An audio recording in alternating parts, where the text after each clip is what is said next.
All right, let's dive right into this explainer. I want you to literally picture this for a second.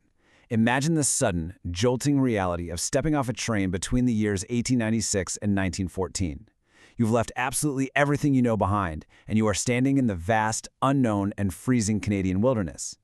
Today, we're going to explore exactly how early immigrants survived this extreme shock to the system. We'll be contrasting the brutal, backbreaking struggles of early homesteading with the absolutely vital role of cross-cultural cooperation. Because, as you're going to see, surviving the harsh Canadian landscape wasn't just about individual grit. It was really all about community. Seriously, ask yourself, what would you do? You find yourself in a place where the climate, the language, the clothing, and the traditions are completely alien to you. You might have arrived with little more than the clothes on your back, and there is just no immediate help in sight. This plunges us directly into the deep, almost unimaginable isolation faced by early Canadian immigrants, setting up an immediate and desperate need for human connection. Section 1. The Promise versus Reality. So, the Canadian government was making these grand promises of land and freedom to attract immigrants, but the reality on the ground, it was incredibly daunting. Settlers were handed 65-hectare land grants out in the prairies. To put that into perspective, that is a massive chunk of wilderness, meaning families were often separated by overwhelming lonely distances. To counter this, immigrants relied heavily on something called the bloc settlement. This was a type of land distribution allowing settlers from the same country to form small, tight-knit colonies, settling on farms right next to each other. Actually, before coming to Canada, many of these immigrants already farmed cooperatively, so this system was the primary mechanical vehicle for their survival in a totally foreign land. It allowed them to help each other get their farms started, and it meant they were surrounded by familiar languages, religions, and customs. It was an absolute lifeline. Now, right out of the gate, there was some intense institutional friction regarding these bloc settlements. On one side, you have Member of Parliament E.G. Pryor arguing in 1899 that groups like the Ukrainians and Doukhobors simply wouldn't assimilate. He criticized their habits as very filthy and demanded they be distributed widely apart. But then on the other side, you have Clifford Sifton, the Minister of the Interior, defending them. He described them as people of good physique, intellectual capacity, and called them moral and well-living people. Now, we aren't here to take sides on historical politics, but it is absolutely crucial to understand that these immigrants faced intense institutional prejudice and debates over their assimilation from the literal moment they arrived. Section 2. The Brutal Homesteading Struggle. Stepping away from the high-level political debates in Parliament, we need to look at the raw, physical reality of survival on the ground. Think about a typical Ukrainian homestead in Manitoba back then. Imagine having to build your house from scratch, in the middle of a dense forest or a swampy area, using nothing but what you can find: logs, clay, and literally, sod. The backbreaking labor required to build these structures with very limited tools is just hard to overstate. And what isn't always obvious is how fractured these families were. The men often had to leave for months at a time just to work on the railways, in mines, or on other farms to make enough money to survive. That left the rest of the family to manage this intense, freezing wilderness totally alone. This deep isolation of the prairies is captured so perfectly by Anna Bokla. She was a Ukrainian Canadian whose parents immigrated to Saskatchewan around 1900. In her community, the closest neighbors were 8 kilometers away. Just think about that for a second. 8 kilometers. And the nearest town with Ukrainian language schooling and activities was 40 kilometers away. Her reflection that we had to grow up without the benefit of organizational activities really hits the nail on the head. It drives home the reality of the prairies, where communities were incredibly, painfully sparse. In 1899, Doukhobor women in Manitoba faced a massive, almost impossible hurdle. When they arrived from Russia, they didn't have horses or draft animals to help them plow the incredibly dense, heavy prairie soil. So to survive, they formed a line and literally dragged the heavy plow themselves. It is a reality of absolute physical hardship and sheer, unbelievable determination. Section 3. Cross-cultural lifelines. So how is this extreme physical hardship met?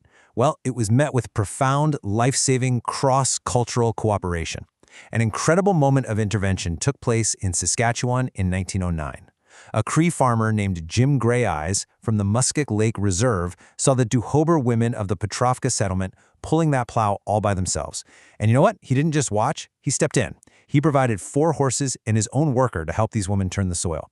This brilliantly illustrates how human connection and cross-cultural lifelines became the true engine of survival when the environment was just so unforgiving. Section 4. The Dark Contrast. The Home Children. To truly understand the value of community and cooperation, we really have to look at what happened when it was completely absent. And the contrast is devastating. Imagine the hopeful arrival of massive groups of British home children in New Brunswick. These were some of the 100,000 orphaned or impoverished kids sent to Canada. But then, you look at their grim reality on the ground. A single, lone boy, completely dwarfed by a vast field, tasked with plowing it all himself. Many farmers saw these children simply as cheap labor. They were isolated on these massive farms, entirely disconnected from the protective networks that things like bloc settlements provided. Just listen to this quote from Helen Goff, a home child in Ontario. It honestly breaks your heart. "We were not allowed in the main part of the house. We ate in the kitchen alone. Without a community to protect them, these isolated children endured devastating loneliness, neglect, and frequently physical abuse." It's a stark reminder that isolation in early Canada wasn't just geographical. It was profoundly emotional, and without a cooperative safety net, it was incredibly dangerous. Section 5. Urban Sanctuaries and Slums. Now, not everyone was out on the rural prairies fighting the wilderness. Roughly 50% of immigrants during this time settled in cities, where they battled entirely different hardships. Out there, urban survival networks were incredibly vital. Jewish immigrants, facing grinding poverty and anti-Semitism, found homes in overcrowded slums like Winnipeg's New Jerusalem. They survived by tightly networking to establish their own synagogues, schools, and businesses. Similarly, Chinese immigrants, who were facing overt racism, like literally being forced out of the Yukon by vigilantes, established Chinatowns across the country. These weren't just neighborhoods, they were absolute safe havens for social gathering and economic survival. And we see incredible resilience in young entrepreneurs like Lem Wong, who came to Canada at just 14 years old, worked 14-hour days in laundries, and eventually built a massively successful restaurant. Community networks were the absolute bedrock of this urban survival. Section 6. The Legacy of Cooperation. While these communities fought incredibly hard to build cooperative networks, institutional forces often stepped in to betray those hard-fought gains. The frustrating reality of institutional betrayal is captured perfectly by the experience of the Doukhobors. They originally arrived prior to 1905 under Minister Sifton's promise that they could farm communally, and it worked beautifully. By 1905, they had built common stables, acquired steam plows, and installed their own flour mills. But then, the political winds changed. Frank Oliver became Minister of the Interior. He demanded oaths of allegiance, he banned communal living, and he claimed they weren't clearing land fast enough. The result of all this? By 1908, the government reclaimed over 100,000 hectares of their land, forcing 6,000 Doukhobors to migrate west to British Columbia. They built a thriving cooperative infrastructure, only to have the whole shebang stripped away by broken political promises.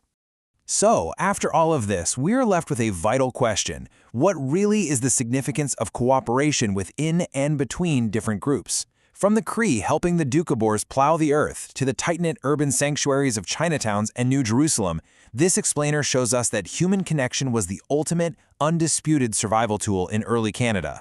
Without it, you face the crushing, silent fate of the home children. So as you go about your day, I want you to ponder, how do these historical lessons of isolation, prejudice, and the vital, life-saving need for cooperation apply to the challenges faced by immigrants arriving in our own communities today? Thank you so much for exploring this with me. Keep learning and keep asking those big questions.